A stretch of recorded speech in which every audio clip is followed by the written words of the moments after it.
하이델베르크 그림답 주의 날 제21주입니다. 제53문답 또 벨기 신앙고백서 제17항과 28항도 같이 살펴보겠습니다.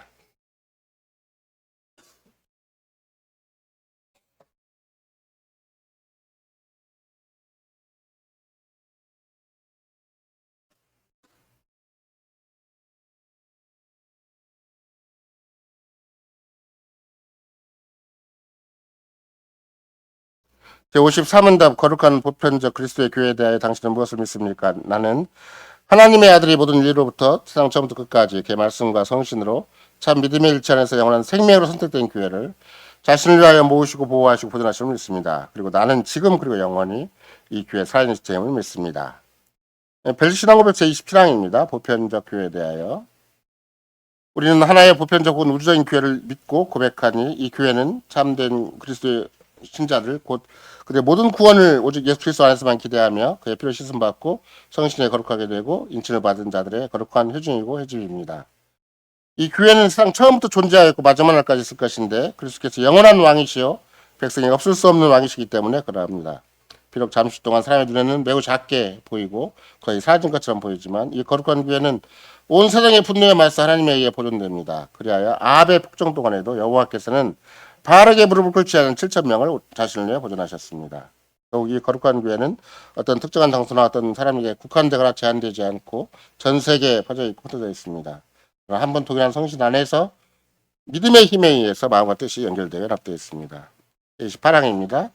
교회에 가입할 의무, 이 거룩한 모임 회중과 회중은 구속받은 자들의 모임이며 여기를 따라서는 구원이 없기 때문에 우리는 어떠한 사람도 그의 지위와 신분을 막론하고 여기에서 물러나 혼자 있는 것에 만족해서 안 된다고 믿습니다. 모든 사람은 각각 교회에 가입하고 연합되어야 될 의무가 있으며 교회의 통일성을 유지하면서 교회의 가르침과 권징에 복종해야 하고 그 목에 예수 그리스도의 멍에를 매며 하나님께서 동일한 몸의 지체로서 그들에게 주신 은사를 따라서 청지들을 세우기 위해 힘써 봉사해야 합니다.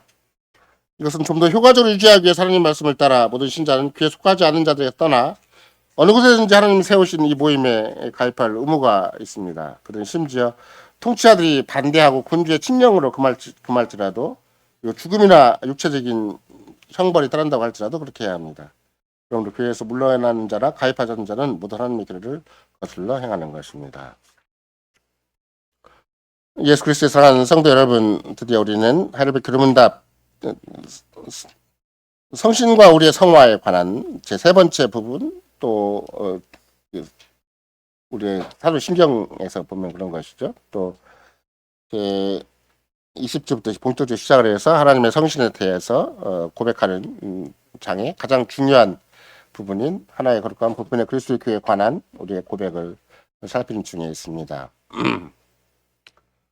일반적으로 우리는 이 고백서나 또 성경의 가르침들을 충분히 또 그 제대로 살피기 전에는 뭐 건물이 또는 간판이 있는 어떤 기독교 종교 단체가 교회라고 생각하기가 참 쉬웠지만 그러나 오늘의 고백도 그렇고 또 벨기 신앙고백서도 그렇고 또 하나님 말씀이 가르치는 바를 생각을 해보면 생각보다는 많이 우리가 가졌던 선입견 또는 편견, 우리의 상식과는 다르다라는 걸 알 수가 있죠.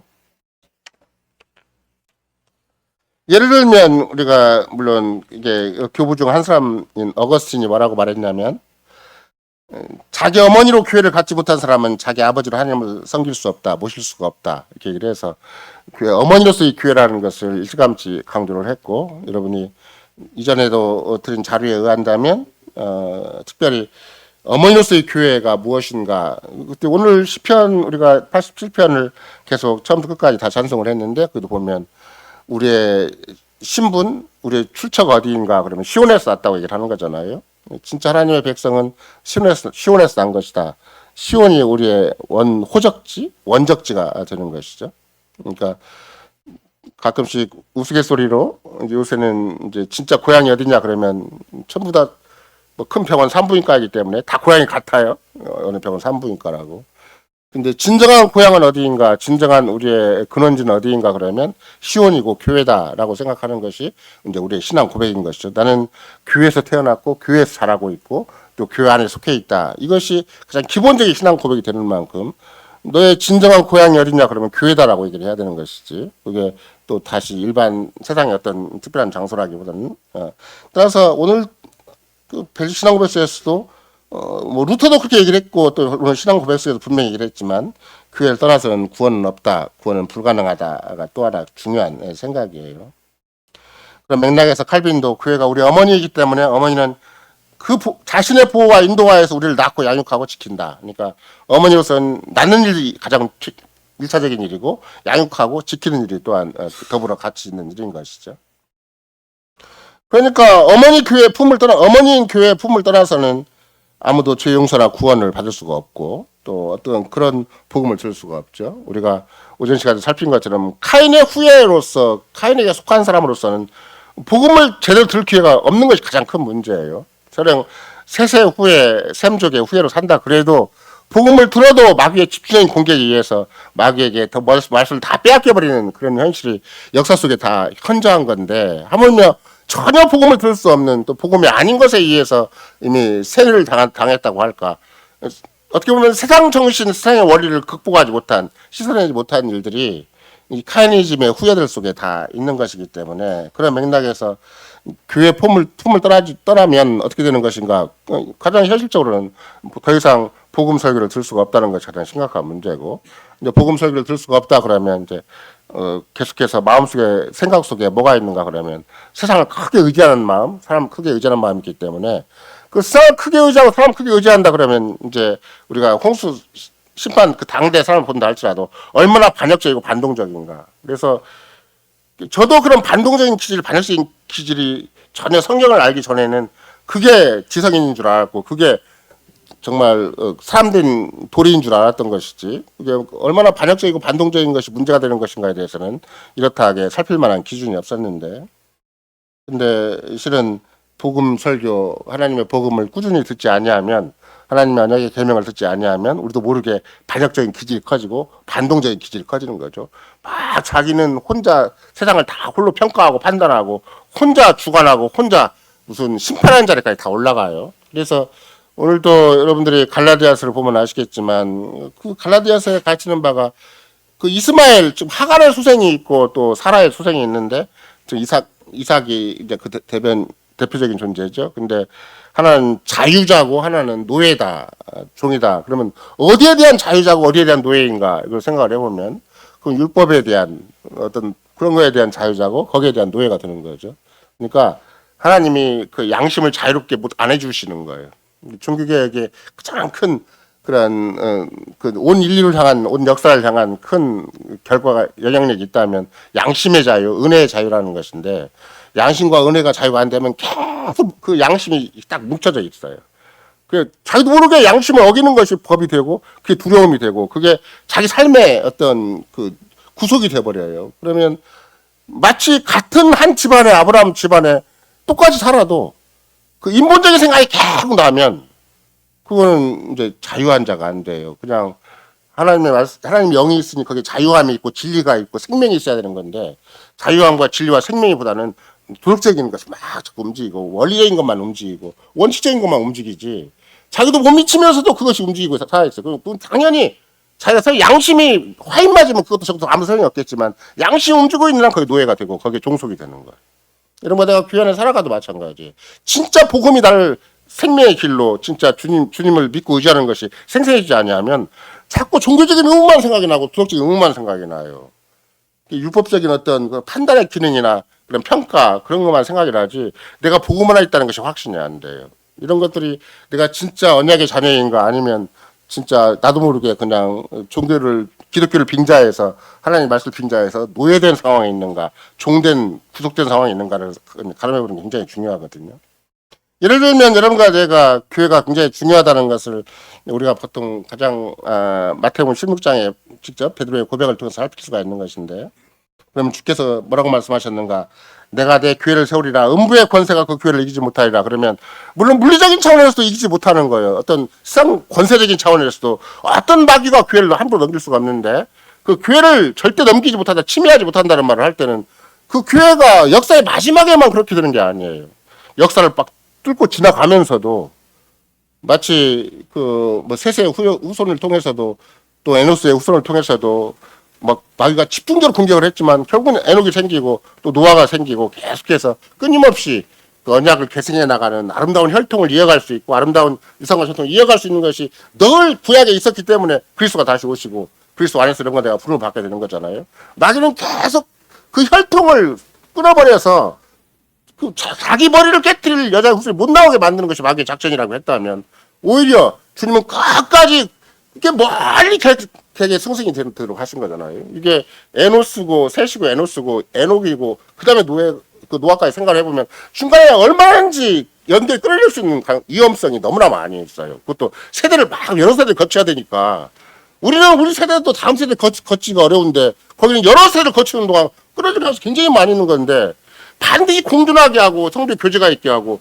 또 진리의 보존과 계승이 있게 하셔서 그렇게 차근차근 시대가 이어져 간 걸 보면 주님은 그런 차원에서도 음부의 권세가 함부로 침해하지 못하게 하는 거구나. 전 역사적인 과정에서도 어떤 세상사가 어떤 인간의 결핍과 연약이 다가온다 할지라도 주님은 끝까지 그 들을 자를 반드시 세우시고 정말 그리스도가 왕으로서 오늘 신앙고백처럼 그의 백성 없이 있을 수 없는 있는 시간도 단 1초만도 없는 것이기 때문에 그리스도는 반드시 자기 세계를 또 자기 역사를 또 자기 교회를 친히 지키시고 보호하신다. 이걸 충분히 알 수가 있는 것이죠. 그러니까 내가 내 이 반석 위에 이 신앙 고백 위에 내 교회를 세우겠다고 말씀하시고 거기에 천국의 열쇠를 주신다고 약속하시고 천국의 열쇠가 가동되도록 계속해서 어떤 음부의 권세도 침해하지 못한다. 함부로 교회를 무너뜨리지 못한다는 말을 할 때는 그게 뭔 미래 지금은 마태복음 16장이니까 미래가 되겠지만 그러나 오늘 우리 시대 같으면은 충분히 교회 안에 천국의 열쇠가 주어져 있고 그게 이제 우리가 헤르베 기름다 31주에서 고백하는 바가 되는 것이고 또 주님이 친히 맡기신 것이고 그러면 그 천국의 열쇠에 해당되는 복음 설교와 교회 성례의 시행과 또 교회 권증을 제대로 시행하고 있으면 항상 천국이 지상에 있는 그 참 힘없는 교회와 연결되어 있는 것이고 천국의 열쇠는 항상 열리도록 주님이 보장해 주신 것이고 또 그 일을 절대 그렇게 마귀가 틈을 타가지고 그냥 교회 안에 권증이 없어지고 복음 설교도 없어지고 성례도 그냥 중구난 방으로 아무나 다 시행해버리고 사람 그만 막 모아놨는데 천국은 전혀 안 열리는 그럼 그런 세계가 어떤 세계가 되겠어요?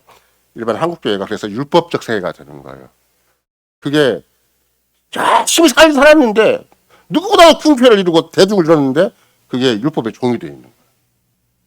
진짜 생명이 없고 진짜 진리가 없고 진짜 복음이 없고 진짜 자유함이 없어요.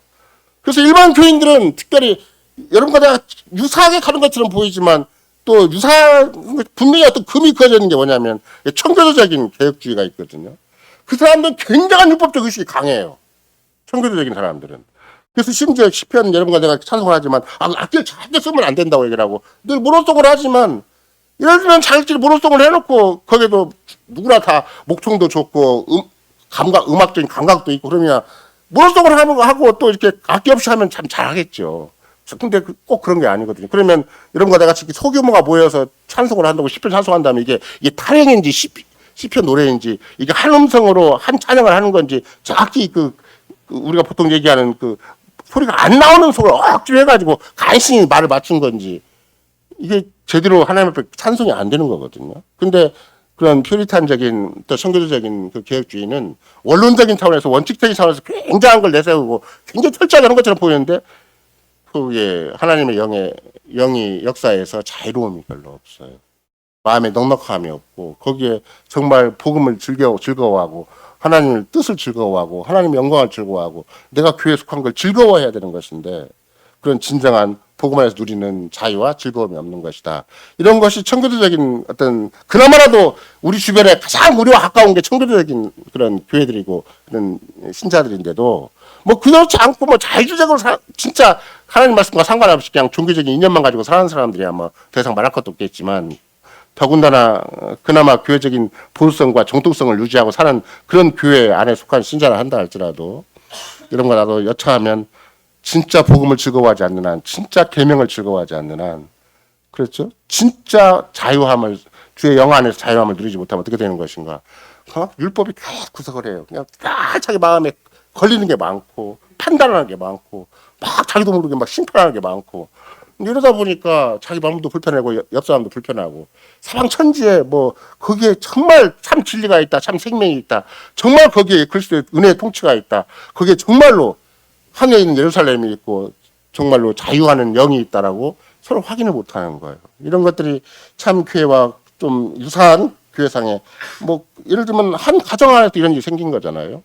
우리가 오전 시간에 살핀 것을 한다면 그 혈통과 계보 속에서 분명히 하나님의 약속이 살아있음에도 불구하고 그걸 스스로 거절하는 사람이 있고 반신반의하는 사람이 있고 그냥 노아의 아버지 할아버지까지라도 또 그 안에서는 그냥 시큰둥하고 그냥 그럭저럭 살아가는 사람이 있듯이 그러나 정확하게 그 복음을 제대로 알아듣고 그 하나님의 언약의 계명을 즐거워하고 그게 헌신적으로 이것만이 내 인생의 목표고 이것만이 내 인생의 가치고 이것이 아니면 숨도 쉬는 것도 존재하는 것도 아무 의미가 없다. 그만큼 더 반역적이고 반동적이다고 확인한 사람은 노아밖에 없는 거잖아요. 그러니까 당시에 의인이라고 평가받을 수가 있었고 하나님과 동행한 자라고 평가받을 수가 있었고 또 그런 삶의 특성이 노아 당대 심판을 이겨내고 하나님의 구원이라는 또 구원의 방주라는 아주 위대한 사역을 감당할 수가 있었듯이 이런 거라도 교회에게 주신 바 큰 권세는 무엇인가?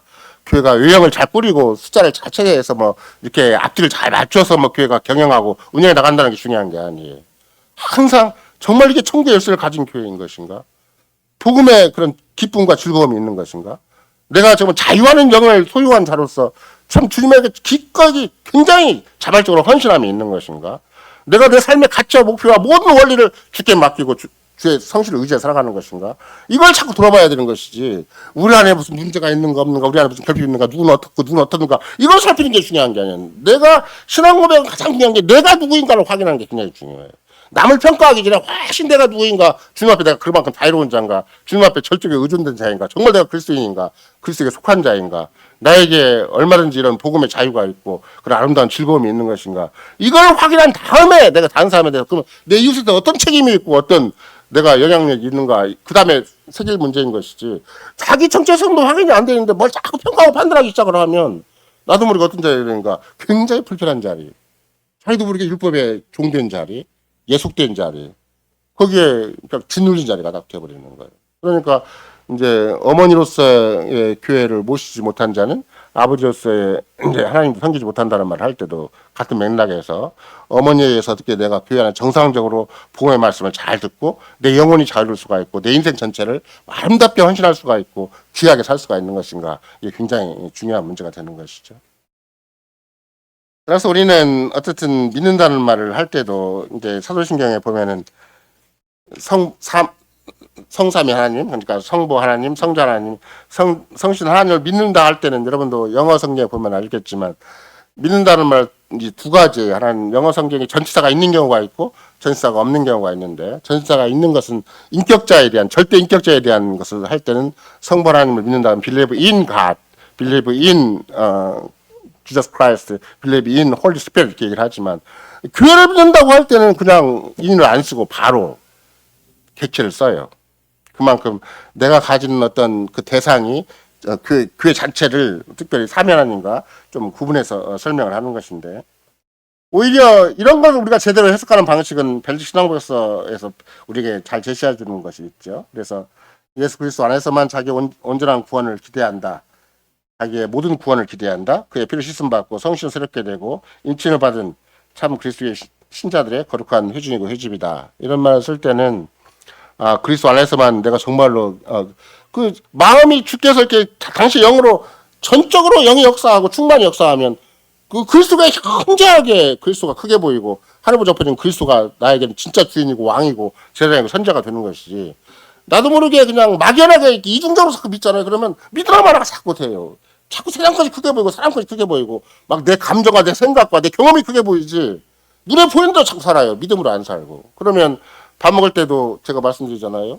내가 다시 오실 그리스도를 대망하면서 오늘의 과업에서 위에 있는 걸 구하지 않고 어떻게든 잘 먹어볼까, 그 잘 먹으려면 어떻게 해야 되는가, 돈이 더 많아야 되겠다, 아니면 더 뭐 단순히 요리를 잘해야 되겠다, 아니면 더 뭐 거기에 뭐 소령 어떤 경우에는 뭐 옛날 우리나라 어른들처럼 막 손맛에 의해서 음식이 맛이 조절된다고 하는 것처럼 뭐 또 전문적인 뭐 요리 강습과 무슨 어떤 훈련이 필요하겠다, 이렇게만 생각을 하지, 진짜 중요한 것은 진짜 어떤 맛이라고 할까, 내가 자양분이라고 할까, 음식이 나한테 있는 또 매일의 양식이 있는 가장 중요한 목적은 무엇인가?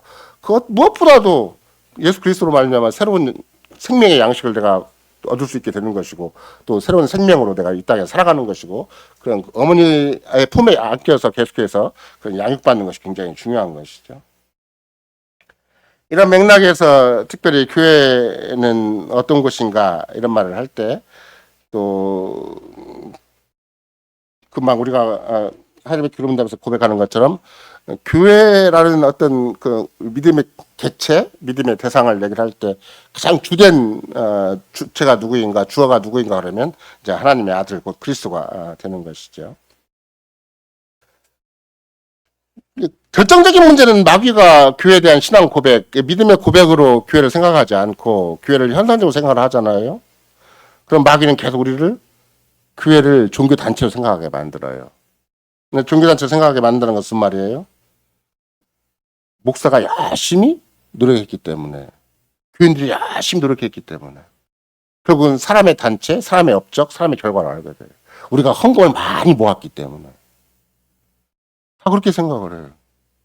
그러니까 마귀의 속임수에 딱 걸려 넘어가는 순간 사람의 공로, 사람의 업적, 사람의 산물이 딱 되는 것이죠. 근데 우리의 신앙 고백에서는 오직 그리스도가 아니면 아무 답이 없어요. 우리는 밥 먹기 전에도 기도할 때마다 이 밥을 먹을 때마다 언제든지 영원한 생명이 갈망되게 해달라고 생명의 말씀이 다 우리한테 의식되게 해달라고 이게 내가 먹는 것은 그냥 세상에 있는 많은 음식으로 만들어서 소재들을 음식으로 만들어서 내가 먹는 것이지만 내 안에 뭐가 키워지는가 정말로 그리스도 안에 중생된 사람들 그리스도 안에 은혜를 받은 사람들은 내 안에 그 새로운 갈증 새로운 삶의 원리 어떻게 보면 진짜 새로운 생각과 새로운 마음이 생기는 것이죠. 이게 뭔가 나는 세상적인 정신, 세상적인 원리, 세상적인 방식에 살아가는 것이 아니라 나는 주님이 나에게 주신 방식이 있는데 그건 어디에 있는 것인가? 하나님 언약의 계명에 있는 것이다. 그러니까 하나님 언약의 계명을 내가 얼마나 그냥 그것이 감상, 그것이 밥 먹을 때마다 내가 나의 존재라는 것이 그리스도인이 됐다는 존재가 내가 교회 살인 지체가 되었다는 존재가 내가 내 힘으로는 도무지 안 되고 내가 세에서 그냥 나중에 생존 체제에서는 세상쓰기 같이 버림받은 인생인데 어떻게 내가 그리스도인이 되고 내가 정말 왕을 섬길 수가 있고 정말 그리스도의 도움을 받을 수가 있고 당신 영을 나와 함께 해주시는 거라 생각을 해보면 내 부모도 나를 버릴 수가 있고 내 일가 친척 내 남편과 아내도 나를 버릴 수가 있는 것인데 사면하니 뭐 바라지 나와 함께 해줄 수가 있는가 이것만 생각을 해도 잠도 자지 말고 좋아해야 되고 내가 그만큼 마음에 어떤 세상 사람보다는 참 탁월한 특권과 영광을 가지고 있다는 것, 그 복됨을 가지고 있다는 것을 얼마나 확증하고 남음이 있는 것이죠. 그러니까 이런 교회에 대해서 주님이 또 신앙배설을 우리에게 가르친 바가 있는데 세상 처음부터 끝까지 있을 뿐만 아니라 또 그리스도께서는 백성 없이 계실 수 없는 영원한 왕이시기 때문에 그렇다. 그러니까 결국은 우리가 아담과 하와를만 본다 할지라도 낙원에서야 에덴 동산 타락 이전의 상황에서는 하나님과 굉장히 친밀한 기절을 경험을 했지만 그러나 다시 에노스 상대에 와가지고 창세기 4장 20절에 본다면 셋과 그 아들들의 시대에서 사람들이 비로소 여호와 이름을 불렀다. 그래서 이제는 공감대가 생기기 시작을 했고 공동의 신앙 고백이 생기기 시작을 했고 한 주와 한 교회로서 진짜 한 하나님을 섬기게 되었다. 이런 표현을 쓸 수가 있는 것이죠. 그 후의 역사는 계속해서 아무리 인간의 연약함이 있고 또 세상의 도전이 있고 또 그런 마귀의 괴계가 있다 한다 할지라도 예배가 계속해서 하나님 앞에 간합될 수 있는 예배가 진행돼 왔다. 그걸 좀 우리가 이제 믿을 수가 있는 거예요.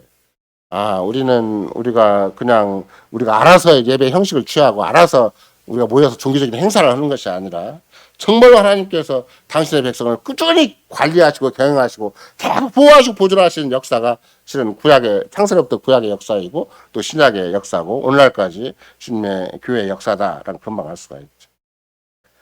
그러니까 옛날에는 이스라엘 백성 안에서도 그런 이방 민족 심지어 우리가 룻 같은 여인도 그 거룩한 공동체에 가담할 수가 있었고 또 기생 라합도 거기에 가담할 수가 있었고 유부인도 계속해서 거기에 가담할 수가 있었잖아요. 그러니까 당신의 백성을 혈통적으로 한 딱 민족에게 국한시키지 않다는 것을 역사 전체 속에서 볼 수가 있고 오늘 당장 우리가 한 혈통이라 한다 할지라도 언약을 배반하고 또 반신반의하고 전혀 거기에 대해서 감각지 못한 직계 혈통도 상관이 없이 또 역사는 변할 수 있게 유지해 왔는데 그 혈통이 배제가 되었다 한다 할지라도 복음은 계속되고 진리는 보존되었다. 복음의 진리는 계속 보존과 계승이 이어지고 있었다라는 걸 생각을 해보면 오늘날도 무슨 혈통을 따라 드는 것도 굉장히 중요하지만 더 중요한 건 무엇인가? 혈통을 뛰어넘어서 진정한 그리스도의 혈통, 그것이 무엇인가 그러면 오늘날도 참 교회에 속한 자로서 내가 그리스도인으로서 내가 세상에서 어떤 그런 평가와 어떤 소속이나 어떤 나름대로의 삶의 이력, 그게 중요한 것이 아니라 내가 그리스도의 몸된 교회의 살아있는 지체인 것인가, 이것이 100번 1000번 우리 안에 이런 생생한 역사를 만들어낼 수 있는 가장 강력한 근거가 된다고 볼 수가 있는 것이죠. 이런 맥락에서 어떤 세상적인 방식이나 조건에 의해서 교회는 이루어지지 않고 오직 하나님의 말씀과 성신의 능력에 의해서만, 참 믿음의 일치에 의해서만 당신의 교회를 이루신다. 이것이 이제 오늘의 우리 신앙 고백이기도 한 것이죠.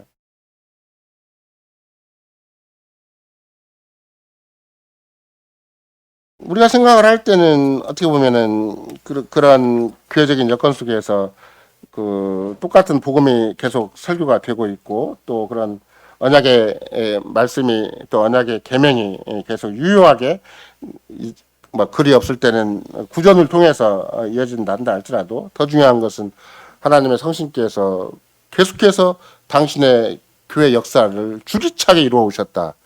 또 전능하신 하나님께서 그리스도 안에서 당시의 영을 통해서 충분히 세상 역사, 모든 인류의 역사를 좌지우지하고 계시기 때문에 그 안에서 어떤 공격이 있고 어떤 문제가 발생하고 심지어 내면의 혈통적인 그런 가계 속에서도 어떤 문제가 발생한다 할지라도 당신의 교회로서의 또 당신의 백성으로서의 역사적인 그 계획에 승승되는 것은 반드시 주장하셨다라고 알 수가 있는 것이죠. 물론 갈라디아 교회에 있는 상태만 가만히 본다 할지라도 거기에 특별히 뭐 그리스도인들인데도 불구하고 이제 거짓된 교사들이 와가지고 자꾸 할례 받을 걸 요구를 한 거예요. 그러면 이제 결국은 거짓된 교사들이 말로는 할례를 요구한 것이지만 그들이 강력하게 내세운 어떤 교회적인 원칙, 신자의 삶의 원칙은 무엇인가? 그 율법의 행위를 하라는 거예요. 율법의 행위를 하라는 거예요. 그러니까 왜 갈라디아서가 지금도 그 기록이 돼가지고 전 오고는 만대 역사의 종말까지 갈라디아서가 읽혀져야 되는 것인가? 그런 말을 할 때 바로 우리가 강조해야 될 바가 그런 거예요. 오직 하나님의 은혜 대신에 자꾸 사람의 율법의 행위를 강조하는 것이 생기는 것이다. 근데 마귀가 쓰는 전형적인 방식이 그 교회의 은혜를 금방 그냥 그 사람의 일로 바꿔버리는 거, 하나님의 일을 사람의 일로 바꿔버리는 행위가 뭔가, 그게 은혜의 행위를, 하나님의 은혜를 오직 율법의 행위를 자꾸 바꿔내는 거예요. 근데 그게 일반 보통 사람들이 하나님의 영이 없어도 또 하나님께서 주시는 은혜가 없어도 종교적인 단체를 유지하는 가장 강력한 방법이에요. 아까도 청교도적인 사고방식을 가진 사람들은 더 철저하게 교회를 단속을 해요. 굉장히 엄격하게 신자의 삶을 단속을 하고 거기에 제일 살아가면 우수한 신자가 되는 것이고, 그런 것들이 일반적인 청교도적인 그 거대한 그룹 속에 있는 것인데, 근데 청교도만 그러게 했냐고. 일반 교회 같으면은 그 종교적인 단체를 구성하고 종교 단체를 유지하기 위해서 예를 들면 성경에 전혀 없는 막 11조 강조하고 막 우리나라 교회 같으면 새벽기도 강조하고 전혀 그런 엉뚱한 종교적인 계율을 강조해가지고 그걸 잘 지키면 훌륭한 교회 되고 훌륭한 신자가 된다는 거예요. 근데 진짜 계획교회 생각하고 성경이 가르치는 바는 뭔가? 그 자유하는 영이 있는가? 복음의 진리에 대한 즐거움이 있는 것인가? 정말로 복음의 때문에 자기 인생에 대한 전적인 헌신이 있고 주를 사랑하고 예수 사랑함이 있는 것인가? 이걸로 가르며 나가는 것이지. 그 조금 낮춘 단계에서 서로의 종교적인 합의를 구한다거나 종교적인 명분을 찾는 건 절대 아니에요. 그러니까 갈라디아 교회를 주께서 전범으로 사용하셔서 여러분과에게 일관되게 갖춘 것도 무엇인가? 그게 어미 품에서 자라는 정말 언약에 자라는 그런 자연스러운 그런 이삭이 있는가 하면 그냥 억지로라고 할까? 꼭 억지로는 아니지만 이상한 인본적인 마음을 가지고 그 종교 세계에 접해 있지만 본질을 깨뜨리지 못하는 그 진짜 복음이 가지고 좀 주님의 몸된 교회가 가지고 주님의 약속이 가지는 그 아름답고 위대하고 영광스러운 것을 잘 모르는, 그러니까 계속 현실만 가지고 가름하는 것이고, 그러다 보니까 결국은 그 하갈과 이스마엘 같은 경우는 그냥 그 의식에서 못 벗어나서 현상은 충분히 언약 안에서 얼마든지 큰 특권과 영광을 줄 수 있는 위대한 가능성이 다 주어져 있는데도 불구하고 그 본질을 파악을 못하니까 자꾸 주변에서 뺑뺑 돌다가 결국은 주님의 몸된 교회에서 또 오히려 떨어져 나가는 형태가 되고 만 것이죠.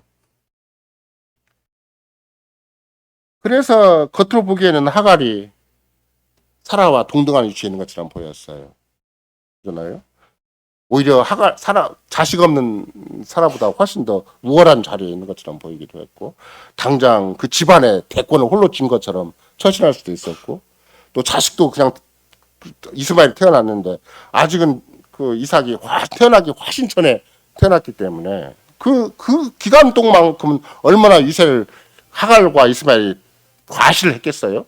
그러니까 아브라함 가정이 구약의 교회의 아주 족장교회의 전형적인 모습이었다면 그 일시적으로나마 하갈과 이스마엘이 확고하게 교회를 차지한 거예요. 근데 그들은 누구인가 그랬더니 하나님의 언약을 충분히 헤아린 사람이 아니었다. 또 하나님의 은혜를 헤아린 자가 아니었고, 어떤 면에서 생각한다면 당장 이스마엘이 이삭을 괴롭힌 것만 보더라도 자꾸 그 힘을 가지고 현실을 가름해 보려고 하는, 자기의 인간의 의지를 가지고 현실을 가름해 보려고 하는 그런 습성이 계속 남아있다가 결국은 이삭에게 심각한 위해를 끼치는 걸 보고 사라가 쫓아내자고 얘기를 한 거잖아요.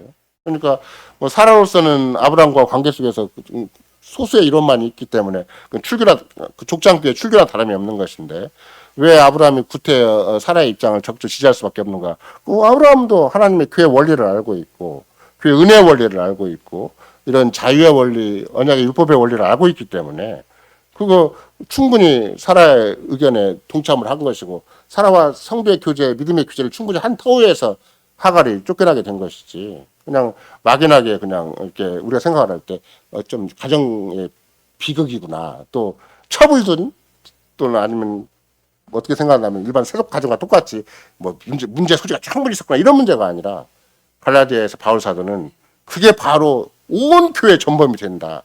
역사의 마지막까지 올 때 이게 율법적인 교회가 될 건지 복음적인 교회가 될 건지, 정말로 자유하는 교회가 될 건지, 아니면 우리도 모르는 새 율법의 메인, 그래서 하나님의 영으로 말미암아 진짜 복음의 즐거움이나 은혜의 즐거움, 감사와 기쁨이 없는 교회가 되든지, 아니면 그것이 정말로 충만해서 늘 우리가 하나부터 하나님의 기름답적인 큰 갈래만 본다 한다 할지라도 우리의 감사에 대해서 하는 것이 하나님 언약의 법이고 주기도문이잖아요.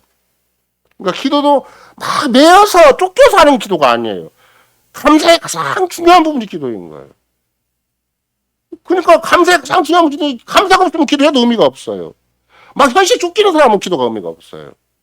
기본적으로 내가 아무리 구석지 못 지킨다 하더라도 나는 그리스도인이다, 나는 하나님의 자녀다, 그리스도 덕분에 하나님의 자녀다, 이런 맥락에서 분명히 주님 앞에 확고하게 주님의 이름을 구하면 무엇이 다 주시는 것이다. 이건 약속이다. 그거는 안 주실 건 안 주신 뜻이는 거다. 그러면 왜 안 주시지? 그럼 내가 돌이켜야 되겠다. 빨리빨리 이렇게 정리하고 나가는 것이지, 막 안 되는 걸 막 붙잡고 매달리고 그러면 또다시 자기 현실의 종이 되어버리고, 그 기도라는 그 종교 명분의 종이 되어버리고, 아무런 자유함이 없어져 버려요. 응답되고 안 응답되고가 중요한 문제가 아니야. 내 현실이 풀어지고 안 풀어지고가 중요한 문제가 아니야. 내가 누구인가가 더 중요해. 내가 그리스도의 자유자인가, 언약에 정말 속한 자인가, 내가 그리스도에 속한 자인가. 그래서 주 예수 그리스도 이름으로 구하는 건 뭐든지 다 친다고 쓰겠는데, 그럼 나한테 부족한 게 무엇인가? 그럼 빨리 정신 차려서 이건 부족한 것이 아니다, 내가 욕심을 낸 거다, 내가 탐욕을 부린 거다, 그럼 딱 내려놔버리고 빨리 주님 앞에 더 주님의 뜻과 영광과 주님 나를 도모할 일이 뭔가, 자꾸 고생해 가야 되는 것이지. 안 되는 거 갖고 막 매달려서 이거 좀 해결하려고. 주님이 상당한 시간 안 주시면 안 주신 이유가 있을 텐데, 그럼 내가 해야지 못한 주님이 뜻이 있다고 빨리 포기해야 될 건데, 그런 거 포기하지 않고 오히려 더 주님 앞에 적극적으로 너무나 나 자신은 아무것도 아니지만 주님이 나를 써주시고 은혜를 베푸시고 충분히 주님의 능력을 공표해 주셔서 할 일이 있는 것인데, 그건 별로 생각하지 않는 거죠. 세상 것에 매이고 인간의 것에 매이고 율법에 매이고 원리 원칙에 매여버리면 그것이 주님의 교회를 이루시는 방식이 절대 아니다는 것을 갈라디아서를 통해서 우리가 충분히 가르치는 것이죠. 하갈은 자기가 그 당시에는 교회 주권자가 되기도 하고 아브라함을 대신할 만한 위치에 부름을 받았다는다 할지라도 율법주의적인 당대 유대주의를 진짜 상징하는 거죠. 유대주의가 얼마나 계율로 사람을 구속을 했는가, 얼마나 철저하게 인본적인 종교적인 법으로 막 그 이스라엘 사회 전체를 구성을 해가지고 그렇게 해서 상당히 종교적인 도덕과 의무를 딱 설정해 놓으면 굉장히 철저하게 설정해 놓은 거죠. 해놓으면 그것이 마치 새로운 세계가 도래하는 것처럼 메시아 왕국이 도래하는 것처럼 큰 착각을 하게 된 거죠. 다른 말로 얘기한다면 하갈은 자기 행위를 통해 자유를 얻기를 원했어요. 궁극적으로 어떤 인간적인 밑에 차원에서 올라가서 어떤 완성적인 자리에 올라가기를 바라는 거죠. 그러니까 세상 종교와 똑같아요. 우리는 거꾸로 해요. 하나님께서 이미 약속하신 바가 있고 하나님이 주신 바가 있고 하나님의 은혜가 있어서 이 땅을 살아가는 것이지 내가 뭘 잘해갖고 이렇게 올려내는 게 아니에요. 그러니까 이런 거는 항상 내가 받은 게 무언가 나에게 은혜 주신 게 무엇인가 하나님께서 나에게 깨닫게 하신 거 뭐 그걸 또 그렇게 생각을 해야 되는 것이지 내가 뭘 잘하고 못하고는 뭐 별로 크게 중요하죠. 잘했다 해도 그건 나중에 살펴보면 다 앞뒤가 그 하나님 앞에 또는 내가 하나님 말씀에 근거로 해서 평가를 해보면 이게 차변과 대변이 잘 안 맞아요. 이런 거 내가 아무리 공과를 세워도 차변과 대변 다 따져보면 더 나쁜 게 많아요. 더 교회에 해가 된 게 많고 더 교회에 장애물이 된 것이 많이 있지. 내가 얼마나 교회를 위해서 위대한 삶을 산 게 절대 아니에요. 반대로 하나님에는 아무 택가와 조건이 없어요. 하나님의 은혜의 통치는 너무나 감사와 영광이 있는 거예요. 나를 인정해 주시고 나를 그냥 이런 죄에도 불구하고 이런 허물에도 불구하고 이런 앞뒤가 맞지 않는 그런 진짜 세상에 뭐 이중적인 인간에게도 불구하고 나를 늘 귀하게 여겨 주시고 늘 나와 함께 해 주시고 마치 노아라고 해서 당대 의인이고 정말로 어떻게 본다면 하나님과 동행한 자였기 때문에 그런 완벽한 삶을 살았는가 그런 말 아니잖아요. 얼마나 늘 마음이 쓸쓸하고 마음이 괴롭고 마음이 힘들었겠어요. 자기밖에 없는데 그렇다고 천만다행으로 부모하고 대화할 수 있는가? 부모 대화가 안 돼요. 그럼 자식하고 천만다행으로 자식이 아직 품 안에 있으니까 자식과 관시 대화가 돼가지고 그나마라도 자기 현실을 유지할 수 있는 게 노아의 가정이었죠. 그 시대에 하나님의 홍수 심판을 눈앞에 두고 형편이 그러했다면 여러분과 나의 형편은 어때요? 자식과 대화 잘 돼요? 부부간의 대화 잘 되고 있고 부모님과 대화 잘 되고 있냐고. 뭐가 그 문제예요? 뭐가 문제예요? 내가 잘나서 문제예요? 부모가 못나서 문제예요? 이런 거에 대해서 종합적인 깨달음이 있어야 내가 주님만 의지하고 살아가는 것인가 아니면 내가 정말 그리스도인인가 내가 정말 은혜를 누리고 사는 사람인가 아니면 나도 모르게 종교적인 율법에 기독교 내가 우리 부모가 교회 다니라고 했으면 하루 다니는 사람인가 아니면 감사와 기쁨으로 내가 주님을 섬기고 살아가는 사람인 것인가 내가 억지로 살아서 무슨 효과가 있겠는가 지난번 우리가 출애굽기회 때도 조 파피 목사 그 얘기를 했잖아요. 억지로 성경 공부하고 억지로 교회 참여하고 억지로 해갖고 주님이 받으시겠는가? 안 받으시는데 교회 세계를 이룩하요. 그런 사람들이 많이 모여가지고 또 억지로 해가지고 남이 몸 남 배 쓸 때는 좀 의식 있게 쓸 수가 있고. 근데 뭐는 없는가? 진짜 복음의 즐거움, 하나님을 즐거워하고 그런 하나님의 계명을 즐거워하는 건 없어요. 이것이 생각보다는 심각한 문제예요. 전 역사적인 문제이기도 하고. 여러분과 내가 교회를 교회답게 이루는 어떤 것인가 하나씩 즐거워야 돼요. 하나씩 감사해야 돼요. 하나씩 막 옛날 반사 목사가 하는 얘기를 한다면 미친 듯이 막 웃고 다녀야 돼요.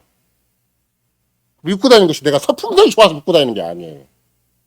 그리스도가 내 안에 있기 때문에 이 지극 같은 것에 그리스도 주신 은혜가 있기 때문에 난 질그릇이죠. 쉽게 깨지죠. 아무것도 아닌 상처받고 아무것도 아닌 때문에 속상하고 다 그러죠. 근데 이 안에 그리스도가 있다는 것 때문에 다시 기쁨을 회복하고 내가 아무것도 가진 것이 없는 나는 남을 부유하게 하는 자다. 왜 파울스가 그런 얘기를 하겠어요? 내가 돈 갖고 남을 부유하게 하는 것도 아니고 나는 그리스도이기 때문에 남을 부유하게 할 수가 있어요. 내가 존재하는 이유가 내가 이 땅에 존재하는 거 그리스도를 존재하는 것 자체가 세상의 심판을 유예시킬 수가 있고 내 집안의 문제를 덮어놓을 수가 있고 내가 그리스도에서 이 땅에 사는 것 자체가 집안에 이게 말 도와야 되는 게 아니에요. 그리스도에서 시종일관 주님 앞에 헌신하고 있으면 집안이 흔들리지 않고 갈 수가 있는 거예요. 내가 잘해서가 아니에요. 돈 잘 벌어서 막 이제 살펴서가 아니라 내가 그리스도인이기 때문에 내가 복음을 가진 사람이기 때문에 진리를 가진 사람이기 때문에 주님이 날 중심으로 집안 살을 이끌어 주시는 거예요. 덮어주시는 거죠. 문제가 더 크게 일어날 수도 있는 건데 늘 덮어주시는 거예요. 내가 잘하는 거 못하는 것은 이거 율법적인 종교예요. 제가 잘하고 못하는 건 두 번째예요. 진짜 중요한 것은 내가 정말 은혜를 믿고 사는 자인가 은혜의 계시를 받은 자인가 주님의 언약의 법을 즐거워하는 자인가 정말로 자유하는 영을 소유한 자인가 내가 언약에 정말로 진실한 객에 승승한 자리에 있는 것인가 하나님 나라는 어떻게 이루어지고 있는 것인가 이런 걸 만약에 이런 걸 내가 당장 베드로나 뭐 다른 사람들도 마찬가지지만 베드로 중심으로 살펴보면 마태복음 16장에서 이렇게 위대한 고백을 해놓고 정말 천국의 열쇠, 은부의 권세 침해하지 못하는 천국의 열쇠를 가진 자가 되었다 한다면 곧바로 멀어서 넘어져 버려요. 인간적인 의지가 움직이니까 죽음을 불사고라도 주님을 따라가겠다는 그 인본적인 의지가 움직이니까 곧바로 마귀한테 시험을 당하잖아요. 그냥 마귀의 사람이 돼버리잖아요. 곧바로. 이런 거나도 마찬가지예요. 교회 안에 누가 가장 큰 걸림돌이 되겠는가? 그건 우리가 뭐 누가 잘하고 못하고 행동까지가 똑바르고 안 똑바르고 저 사람이 막 교회 헌신자가 아니고 그게 중요한 게 아니에요. 정말 주님을 인정하는가? 주님의 구속을 인정하는가? 그 구속을 인정한 것이 어떻게 인정되는 건가? 다 기쁨과 감사가 있어야 되는 거죠. 기도 한마디라도 감사 속에서 하는 거예요. 내가 왜 구하는가 이것을 복음에 의한 구속에 의한 감사가 있으니까 구하는 것이고 또 복음을 위해서 구하는 것이고 교회를 위해서 구하는 것이고 주님의 영광을 위해서 구하는 것이지 막 내 문제 풀어달라고 막 현실 뭐 어떻게 좀 번듯하게 해결돼 갖고 내 명함 내미게 좋도록 막 세상사람 앞에 번들하게 뭘 내밀 그런 거 아니에요 절대. 그러니까 이런 거 나는 언제라도 교회에 속한 자로서 내가 그런 진정한 신앙 고백이 있고 진정한 감사가 있고 그래서 기도 한마디를 하더라도 야, 이 기도 한마디 한마디가 얼마나 소중한 기도인 것인가. 그래서 그 이런 거 나도 그 이전에도 그 영국 같은 그런 영국은 지금도 왕정이잖아요. 뭐 최근에도 그 왕정이 자꾸 무너지고 있는 현실도 이모저모로 다 이제 매체를 통해서 다 방영이 되고 있지만 엘리자베스가 여왕이 되었을 때 그 왕실 자체에 품위가 있어요. 질서가 있는 거죠. 근데 여왕이잖아, 여왕. 그럼 부부 생활 어떻게 하겠는가? 남편은 자기 아내를 어떻게 대하겠는가? 재밌는 예화가 있잖아요. 이미 여왕이 된 자리에서 자기 남편 방을 딱딱 두드렸어요. 아무 대답이 없어, 자기 남편 방에 있는데. 그때 그 남편이 했네요. 당신이 여왕으로서 오면 내 방에 들어오지 말아라고. 당신이 내 아내로서 올 때만 내 방에 들어올 수가 있다고. 근데 언제라도 이런가 내가 그런 품위를 가지고 있어야 돼요. 내가 그리스도인으로서 왕과 제사장 선자로서 내 품위가 그리스도의 칼로부터 주어진 것이 있는데 땅의 것을 통해서 막 내 품위로 내 권리를 인정받으려고 하고 땅의 것을 모아갖고 내 자격 스펙을 모아가지고 내가 내 경험과 뭐 여러 가지 자원을 모아가지고 내가 내 헌신하려고 그러면 그 초라하기 짝이 없어요. 근데 진짜 하늘로부터 받은 바 권세가 있고 그렇잖아요. 영접하는 자 그 이름을 믿는 자들에게는 하나님의 자녀로서의 권세가 있다고 그러잖아요. 내가 하나님의 자녀다운 품위가 있는 거예요. 그럼 어디에 쪼들리지 않아야 돼요. 세상사에 안 쪼들려야 돼요. 잡다한 경제사에 안 쪼들려야 돼요. 먹고 사는 문제 막 거기에 막 목매를 달지 않아야 하나님의 자녀는 가장 중요한 게 뭐예요? 교육의 가장 신앙 고백의 핵심적인 요소가 전능하신 우리 아버지라는 거예요. 그걸 한사코 그걸 믿어야 돼요. 그거를. 완전히 그걸 믿어야 돼요. 내가 없다고 해서 그걸 안 믿으면 안 돼요. 내가 세상 어떤 경우에 경쟁 궁핍이 있고 세상적인 부대에 처박혔다 한다 할잖아. 그거 안 믿으면 안 돼. 그걸 믿어야 돼. 전능하신 하나님이 나의 아버지시다. 왜 안 주셨지? 그 다음부터 문제를 풀어가는 거예요. 그 다음부터 내가 주님 앞에 신앙 고백 해나가는 거예요. 그러면 꼭 나한테 그것이 있어야 내가 내 인생을 사는가? 그것이 있어야 주의 뜻과 주의 영광을 모셔갈 수 있는 것인가? 아니다. 아무것도 없어도. 바울사도처럼 진짜 가난한 자여도 나는 모든 사람 부욕해 한 자리에 부름을 받았다. 내게 능력 주신 자가 따로 있는 거다. 그럼 내가 무슨 능력을 의지하고 내 주변 사람과 관계를 했지? 그런 거 잘 이렇게 생각을 하게 돼요. 그건 하나님의 성신의 능력이다. 그러니 내가 주님 앞에 쓰임받는 것이 돈 잘 벌어다가 집안 져야 되는 것이 아니에요. 오히려 성신의 열매를 맺는 것이 굉장히 중요하구나. 그럼 어떻게 성신을 맺는가? 끝까지 그리스도를 처신해야 되겠구나. 오직 그리스도의 구속의 은혜를 의지해야 되고 구속의 은혜에 감사하는 삶을 살아야 되겠구나. 이것이 진짜 답인 것이지. 이걸 빼놓고 내가 세상적인 방법을 동원하고 세상적인 영향력을 동원하고 인간적인 여러 가지 위치를 동원하고 그렇게 해서 내가 나도 살면 자기도 나중에 시차해요. 그렇게 살면. 진짜 주님의 인정, 주님의 도우심, 주님과 함께하는 삶이 되어야 노아 시대에도 방황하지 않고 노아 홀로 고군분투해도 노아는 그것 때문에 노심초사한 건 아니에요. 주님 맡기신 일을 성실하게 할 뿐이에요. 오늘 이런 거라도 마찬가지죠. 내 주변 여건이 힘들다고 그래서 좀 말이 안 되는 여건이 한두 가지가 아니고 어떻게 내 인생 이렇게 꼬여가지고 이렇게 복잡 미묘하게 다른사가 있고 인생사가 있는가 그렇게 생각할 일이 아니라 주님이 나에게 맡기신 일 그거 하나만 딱 찾으면 주의 나라와 의를 딱 구하기만 하면 이걸 위해서 주님이 내가 살아있는 동안 내가 이걸 위해서 정말로 전력 투구를 해야 되겠구나. 전심전력 해야 되겠구나. 다 답이 딱 생기는 것이고. 그럼 그거 하나 때문에 주님이 계속 힘을 주시고 얼마든지 은혜를 주시고 얼마든지 세상을 무너뜨리고라도 내 인생을 지지해 주시는 것이지. 그렇지 않으면 여러분과 내가 이것저것 다 따지다가 끝나요. 제가 가끔씩 말씀드리지만 준비하다가 끝나는 거예요. 단 하루하루를 본격적으로 살고 주님의 능력으로 살고 주님의 은혜로 살고 주님의 나라와 의를 위해 살고 주님의 뜻과 영광을 위해 살아야 되는 것이지 내일을 위해서 오늘 함부로 그냥 우물쭈물 하면 절대 안 되는 것이죠. 이런 것들이 이제 교회 사회의 지체라는 고백을 할 때 지금도 그리고 영원히 지금도 오늘도 내일도 교회 지체로서 내 역할은 무엇이지? 내가 소형 어떤 경우에 나에게 돈이 없고 이렇다면 건강도 없고 나이도 만만치가 않고 내가 그런다 할지라도 그럼 내가 나이 때문에 돈 때문에 건강 때문에 교회 지체가 될 수 없는가? 그런 법은 없어. 그런 법이 어디가 있겠어요? 그래서 고백서 써있거나 성경 써있겠죠. 넌 나이 때문에 안 된다. 넌 건강 때문에 넌 돈 때문에 안 된다고 써있겠죠. 아무것도 상관없이 교회 지쳐서 분명한 역할을 할 수가 있게끔 난 지금 그리고 영원히 교회 지치라고 고백하는 것이지. 난 교회 지쳐서 주님 앞에 분명히 쓸모가 있고 분명히 할 일이 있고 분명히 천하가 무너지더라도 주님이 나를 보장하시는 삶의 의미가 있는 것이지. 그 고백이 그만큼 위대한 거예요. 그렇게. 근데 그런 고백 없이 그냥 내 경험만 조금 보태고 내 능력만 조금 보태고 내가 조금 할 수 있는 것만 좀 보태는 것이 교회가 되는 건 절대 아니라 주님은 의외로 하나님의 아들이신 그리스도가 직접 이 교회를 역사 전지 만약에 그리스도가 하지 않았더라면 어떻게 그 구약에 몇 대 걸쳐서 집안이 무너지고 있는 구석을 이렇게 교회로서 연결시킬 수 있겠어요. 아합의 폭성 동안에 그렇게 가혹하게 현실에 밀어붙이는데 어떻게 우리가 살아남을 수가 있겠어요. 근데 그리스도가 주인이시기 때문에 그리스도가 이 교회 모으시고 보호하시고 보존하시는 당사자이기 때문에 그리스도가 왕이시기 때문에 이 교회가 어떤 세상의 도전 앞에서 어떤 마귀의 계획 앞에서 일관되게 지금까지 역사가 이어가고 앞으로도 이렇게 이어가는 거예요. 그럼 우리가 그리스도 종이 되는 거고 그리스도 도구가 되는 게 더 중요하지. 무슨 여건이 중요하고 무슨 세상적인 조건이 거기 우리한테 방해가 되겠어요. 이 고백을 유지하는 것이 너무나 중요해요. 고백만 유지하면 얼마나 담대함이 생길 수가 있고 얼마든지 세상을 이렇게 통치한 자로서 세상을 정복하는 자로서 세상을 주님의 큰 경륜 하나에서 주님이 운영하시는 어떤 조건으로 볼 수가 있는 것이지. 만약 이 고백이 없이는 우리도 모르는 사이에 세상의 종이 되고 인간의 종이 되고 율법의 종이 되고 나도 모르게 또 다른 엉뚱한 조건에 예속될 수밖에 없는 그런 누추한 삶이 되고 마는 것이다. 이것을 성경이 또 이 고백이 우리에게 일반적인 가르칩니다. 그래서 여러분과 나는 실은 교회 살아있는 지체라는 말 자체가 얼마나 위대한 말인가, 얼마나 아름다운 말인가, 얼마나 복된 말인가. 이 말 한마디 때문에 나는 오늘도 살고 내일도 산다라고 할 정도로 우리는 이 교회 지금도 그리고 영원히 살아있습니다. 이 고백을 하고 우리는 얼마든지 주님 앞에 감사와 기도로 찬송을 할 수가 있습니다. 아멘.